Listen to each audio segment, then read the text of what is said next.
I first came to PNG in 1970 at the expense of the Australian Army as an Army officer, a conscriptee. I was here in the Army until the end of 71, and I thoroughly enjoyed my time. I decided that I would, if I had the chance, the opportunity, come back and work or study in PNG, and I did a little bit of both. I did some field work in 73 and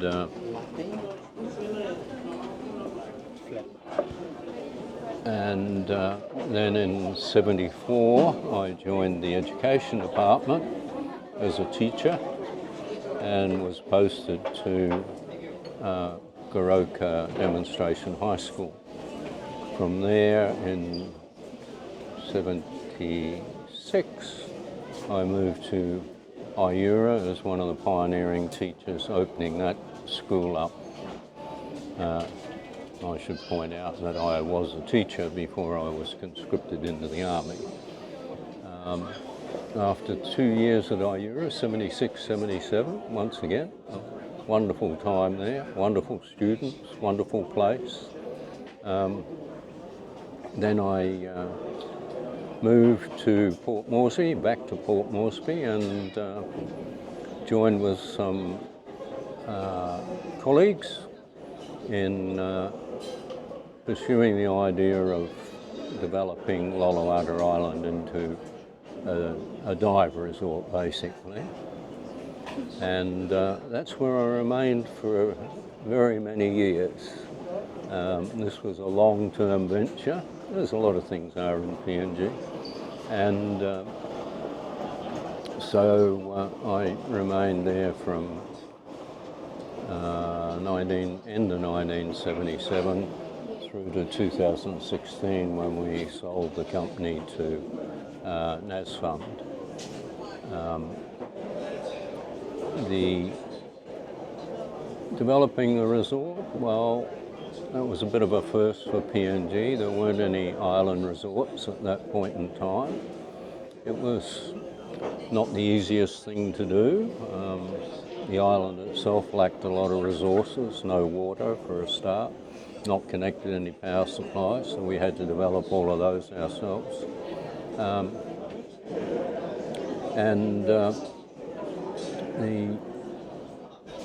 The idea of tourism was pretty new to PNG in the early years. Later it gained some momentum, and I'm not so sure that it's got a lot of momentum at the moment. The opportunities are still there. The country is very, very amenable in many ways to tourism. I mean, it's an absolutely spectacular country. There's very few countries around the world that are as spectacular as what PNG is. Scenically, high mountains, rivers, lakes, wonderful ocean, all those things. And then on top of that, this wonderful live culture that we still have. Developing all that isn't quite so easy either, as we can see. There's very little tourist development at the present point in time. This is an incredible lack of taking the opportunity, I think. We really need to have industries that employ people in the country. Tourism across the world is just a massive employer. And if there's any hope for the unemployed youth of the country, who seem to get larger every year, then we really need to endeavour to develop tourism and probably many, many other things as well.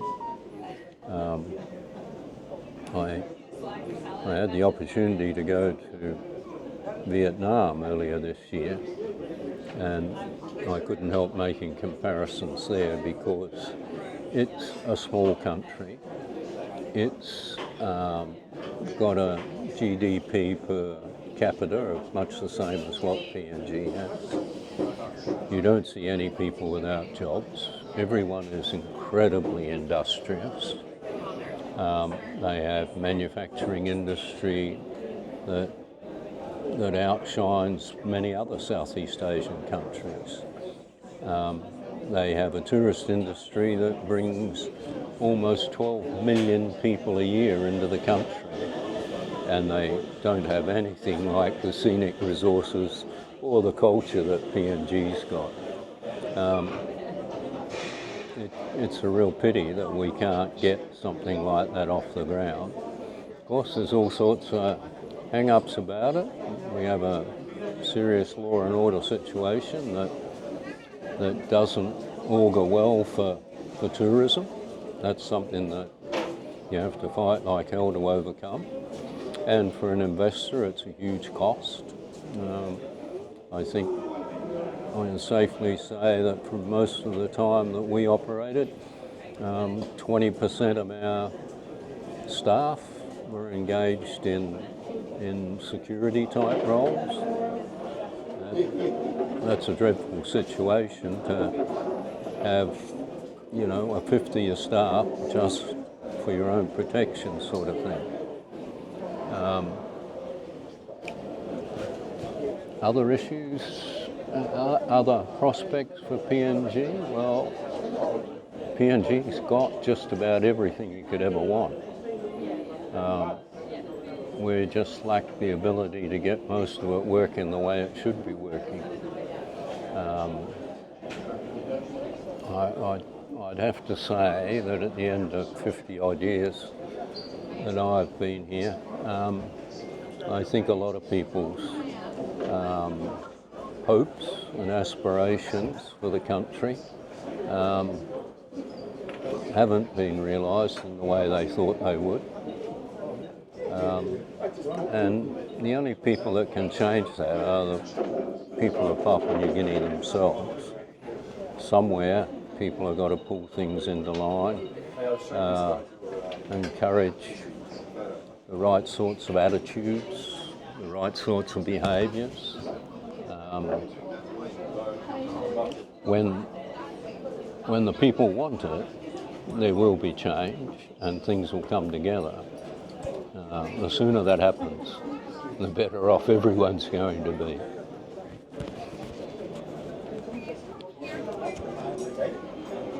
You were one of the pioneer teachers at Aiyura. Can you tell me about how it was like during that period, right after independence, and opening up a brand new school and students? Well, I don't know what it's like as a teacher in PNG today, but certainly in my experience in those years, students, irrespective of where they were, not just Aiyura, but irrespective of where they were incredibly keen. There were never issues, well, maybe there were some issues with behaviour, but by and large, a very harmonious set of schools across the country. People enthused about going to school, people enthused about teaching. It was a very satisfying experience being a teacher in those years. I couldn't comment on what it might be like now, but as has been said more recently in one of your interviews, what we really need to concentrate on is improving the quality and the extent of education. I'd guess that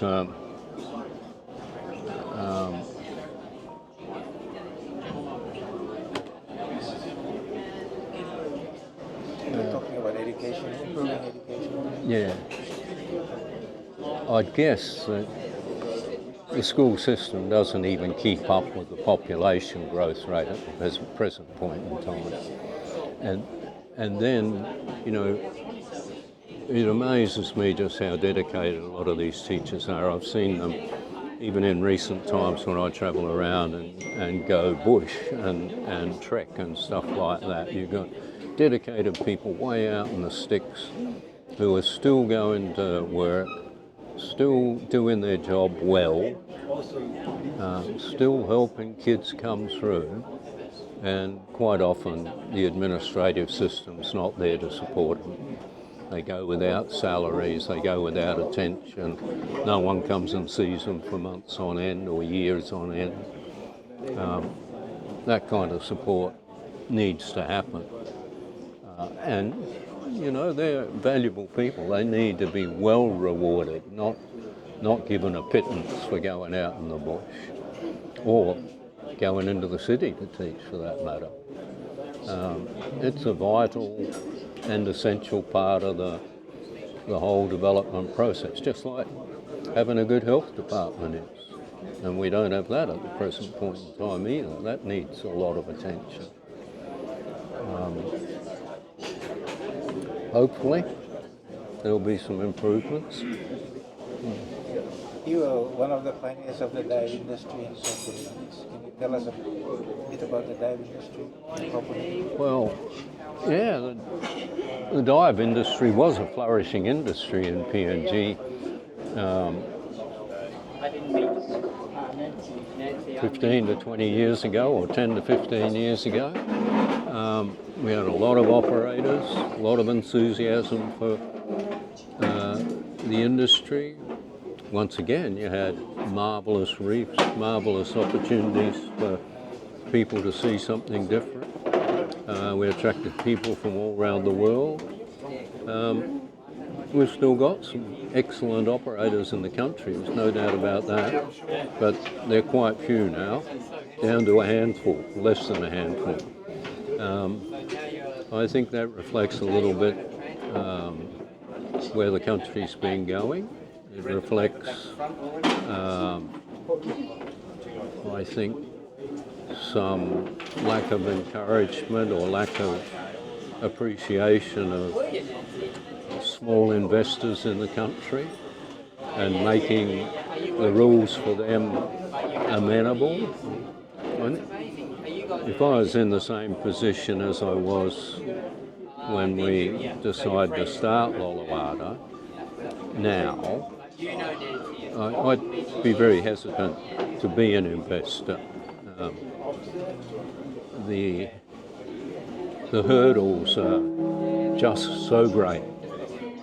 And I think that's why the dive industry and perhaps the tourist industry has taken a dive backwards. There's other reasons. I mean, people need to have a sizable amount of money to get started in a venture of any kind. That's certainly a difficulty at the moment for most people, most Papua New Guineans. But I don't, and I think there's a bit of an attitude that we don't want foreigners in many industries in PNG, so there's not the encouragement to bring foreign investment into that scale of things, which is a pity, I think, because that scale of things are the institutions that do a lot of training of people, not only diving, but you know, you've got a small resort, you've got to have cooks, you've got to have mechanics, you know, you've got to have boat drivers. These people have got to be trained, and that's the level where it happens. You don't see big hotels putting money into training anyone. So it's got to happen at a lower level. Unfortunately, there's not a lot of encouragement for those kind of industries any longer. As a long-time resident of Papua New Guinea, how do you see the country going forward now over the next 5 years? Well, look, I still have serious hopes that it'll become a wonderful place.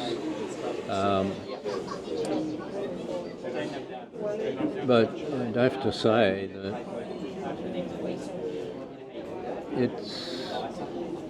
as I said before, we're not realising a lot of the dreams of the country at the moment. So a lot of change needs to happen from within to get things running on the right set of rails. As has been said, education's part of that. Changing people's mindsets, another part. Supporting the order of, or the rule of the country is another. You have a wonderful population, you have a buoyant population, perhaps too buoyant in some ways, but you got all the ingredients for it to go somewhere. We've just got to have the right mental attitude to get about doing it. How old are you now? Oh, too old. Almost 77. Oh, okay. About the same age as Rocky? Yeah, exactly. Yeah. Any other comments you would like to make? No, I'd only say that I'll still be coming back for many, many more years yet, as long as I'm still walking around. So what are you doing now? When did you leave the country and what are you doing now? Well, I retired at the end of 2016. And 50 years, right? You came here in 76? I came in 70, so that was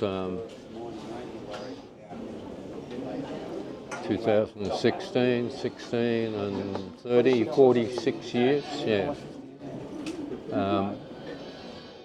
But I come back ever since then.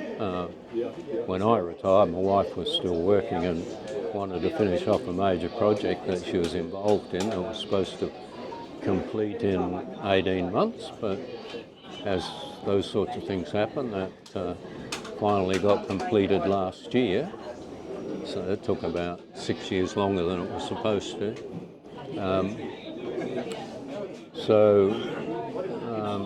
She didn't retire until 2021, actually. But what do? I try and keep myself active. I try and keep myself travelling around and seeing and learning things. Currently, we're adopting our grandchildren up here, so we've got commitment to get that sorted at some point.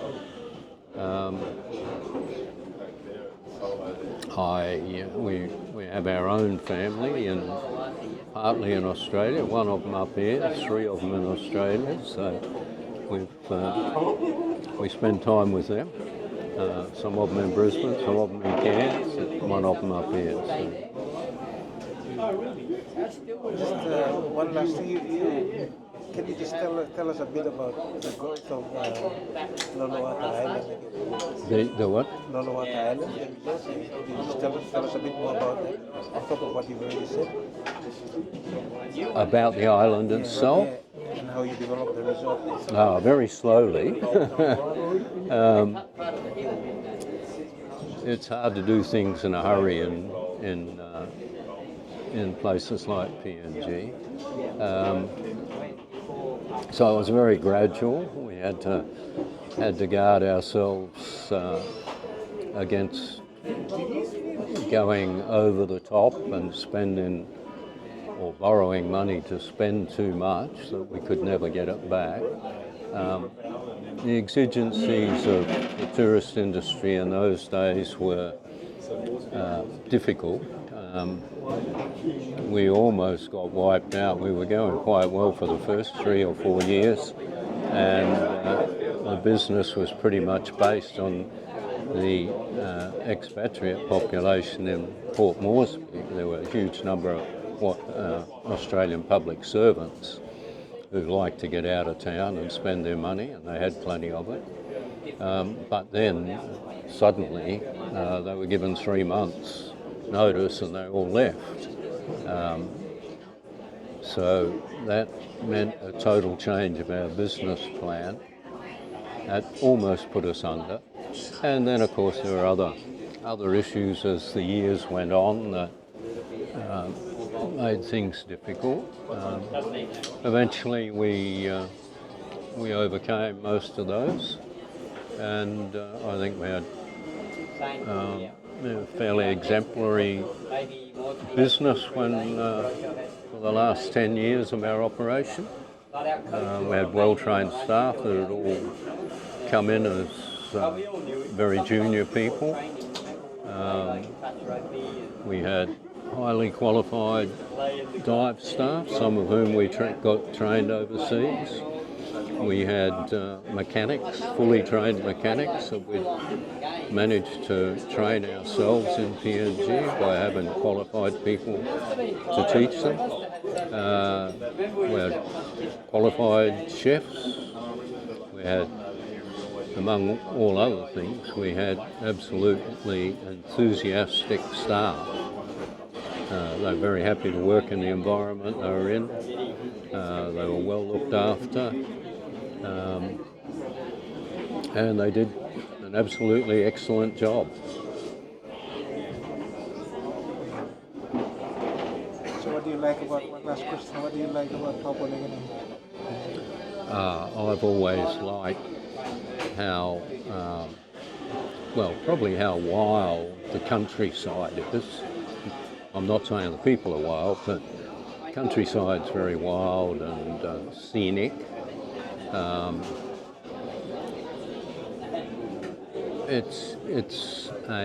I've enjoyed it in all the years I've been here as a very adventurous country. Had magnificent adventures diving, magnificent adventures travelling around and trekking across the country. It's got volcanoes, it's got all sorts of physical features that make it very, very different from the Australian environment. And it's a pity that so few Australians know so little about the country these days. I mean, great historic connections. But these days, younger people know. They wouldn't even be able to tell you where Papua New Guinea was. Perhaps some rugby players might be able to, but generally not. Yeah.